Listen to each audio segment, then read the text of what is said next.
Update જ્યાં એક મહત્વના સમાચાર સામે આવ્યા। નાયબ મુખ્યમંત્રી હર્ષ સંઘવી સુરતની મુલાકાતે છે। નાયબ મુખ્યમંત્રી હર્ષ સંઘવી પાંડેસરા પહોંચ્યા।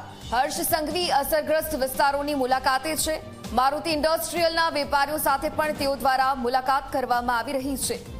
તો સતત વરસાદની આ પરિસ્થિતિની વચ્ચે આજે બીજો એવો દિવસ કે જ્યાં નાયબ મુખ્યમંત્રી હર્ષ સંઘવી પોતે ખુદ ચાલી અને સમગ્ર સુરતના અસરગ્રસ્ત વિસ્તારોની મુલાકાત કરી રહ્યા છે। સમગ્ર પરિસ્થિતિનો તાગ મેળવી રહ્યા છે। આ દ્રશ્યો સીધા સુરતના। સંવાદદાતા પ્રશાંત જોડાઈ ચૂક્યા છે વધુ માહિતી સાથે। જી પ્રશાંત, શું ત્યાંના દ્રશ્યો, નાયબ મુખ્યમંત્રી હર્ષ સંઘવી ત્યાં પહોંચ્યા છે?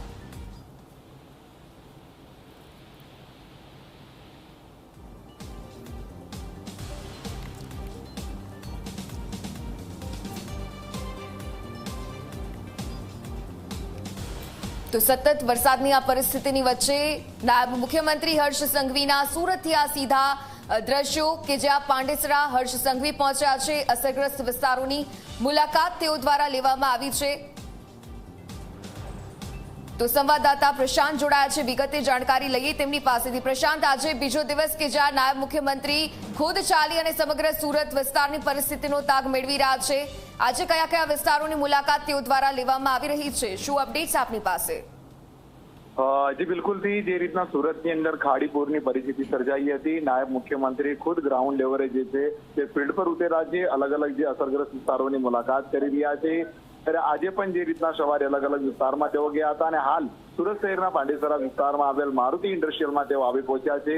બારીકાઈથી તેઓ અલગ અલગ જે લુમ્સ કારખાના આવેલા છે તેનું નિરીક્ષણ કરી રહ્યા છે, કારણ કરોડો રૂપિયાનું નુકસાન જે છે અહીં થયું છે। કારણ ખાડીપુરની જે પરિસ્થિતિ સર્જાઈ હતી, અહીં ખભા સુધી પાણી ભરાઈ ગયા હતા।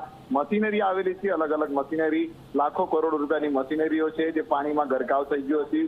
મોટું નુકસાન થયું છે। સાથોસાથ જે યાનનો જથ્થો હતો, જથ્થો પણ જે છે અહીં બગડી ગયો છે। વ્યાપારીઓ જે છે ખૂબ જ ચિંતામાં મુકાઈ ગયા છે અને તેમને કરોડો રૂપિયાનું નુકસાન થયું છે। ત્યારે નાયબ મુખ્યમંત્રી હર્ષ સંઘવી પોતે જે છે જિલ્લા કલેક્ટર સહિત અલગ અલગ અધિકારીઓ સાથે જે અહીં નિરીક્ષણ કરવા આવી પહોંચ્યા છે અને તમામ અલગ અલગ જે ઇન્ડસ્ટ્રીયલો આવેલી છે પોતે જે તેઓ ઇન્ડસ્ટ્રીયલની અંદર જઈ રહ્યા છે અને બારીકાઈથી જે છે સમગ્ર જે પૂરની જે પરિસ્થિતિમાં જે નુકસાન થયું હતું તેનું નિરીક્ષણ જે છે તેઓ કરી રહ્યા છે। હાલ તો જે રીતના શહેરમાં પૂરની પરિસ્થિતિ સર્જાઈ હતી તેને લઈને લાખો કરોડો રૂપિયાનું નુકસાન જે છે અલગ અલગ એકમોને થયું છે અને સાથે જે રેટાન વિસ્તારોમાં બી પાણી ભરાયા છે। નાયબ મુખ્યમંત્રી દ્વારા રેટાન વિસ્તારની અંદર 68 રૂપિયાની સહાયતા તેમના દ્વારા જે છે આપવામાં આવી હતી અને હાલ પણ જે અહીં સર્વે પણ કરવો તાત્કાલિક ધોરણે મારુતિ ઇન્ડસ્ટ્રીયલમાં સર્વેની કામગીરી પણ હાલ નાયબ મુખ્યમંત્રીની અધ્યક્ષતામાં જે છે હાથ ધરવામાં આવી છે અને આ લોકોને પણ જે છે આર્થિક સહાયતા જે છે પૂરું પાડવામાં આવશે। જી બિલકુલ, ધન્યવાદ વિગતે સાથે જોડાવા બદલ।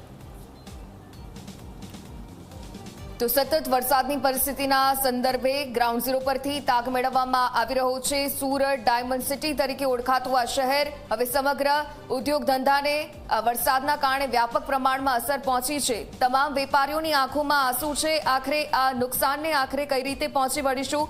તંત્ર પણ ખૂબ કટિબદ્ધ રીતે કામગીરી કરી રહ્યું છે। ત્યારે નાયબ મુખ્યમંત્રી હર્ષ સંઘવી ખુદ પરિસ્થિતિ જોઈ રહ્યા છે અને તમામ પરિસ્થિતિના ચિતાર સંદર્ભે મદદ પણ કરવામાં આવી રહી છે। કેશડોલની મદદ હોય અને આ તમામ લોકો માટે રિવ્યુ બેઠકનું પણ આયોજન કરવામાં આવ્યું છે। અલગ અલગ મુદ્દે ચર્ચા, અધિકારીઓને પણ જે રીતે એલર્ટની સ્થિતિ પર રાખવામાં આવે અને આગામી દિવસો દરમિયાન પણ આ નુકસાનની પરિસ્થિતિને કઈ રીતે પહોંચી વળવામાં આવશે તેવા તમામ નિર્ણયો હાલમાં એસએમસી દ્વારા કરવામાં આવી તો રહ્યા છે। આ સાથે તમામ અધિકારીઓ, કોર્પોરેટર્સ અને વિસ્તારના સભ્યો જે તે વિસ્તારની મુલાકાત લઈ રહ્યા છે। દ્રશ્યો સુરતના પાંડેસરા વિસ્તારના છે કે જ્યાં હર્ષ સંઘવી છેલ્લા 2 દિવસથી સતત મોનિટરિંગ કરી રહ્યા છે। વરસાદની આ પરિસ્થિતિમાં લોકો આખરે કઈ રીતે મુશ્કેલી ભોગવી રહ્યા છે, ઘર હોય, આ સાથે દુકાનો।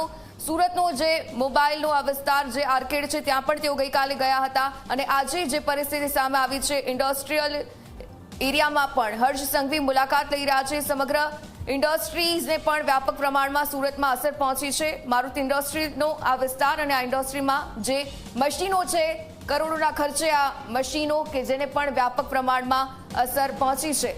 તો આ તમામ લોકો જે રીતે હર્ષ સંઘવી સાથે મળી અને આ પરિસ્થિતિ બતાવી રહ્યા છે હર્ષ સંઘવીએ પણ ગઈકાલે લોકોનો આભાર વ્યક્ત કર્યો હતો કે તમામ લોકો આક્રોશ નથી ઠાલવી રહ્યા, પરંતુ પરિસ્થિતિને સમજી અને આપણે બધાએ સાથે મળીને નિર્ણય લેવો જોઈએ તેવું પણ તેઓએ સુરતીવાસીઓને કહ્યું હતું. અને આખરે આ તમામ પરિસ્થિતિને પહોંચી વળવા માટે સતત તંત્ર કામગીરી કરી રહ્યું છે.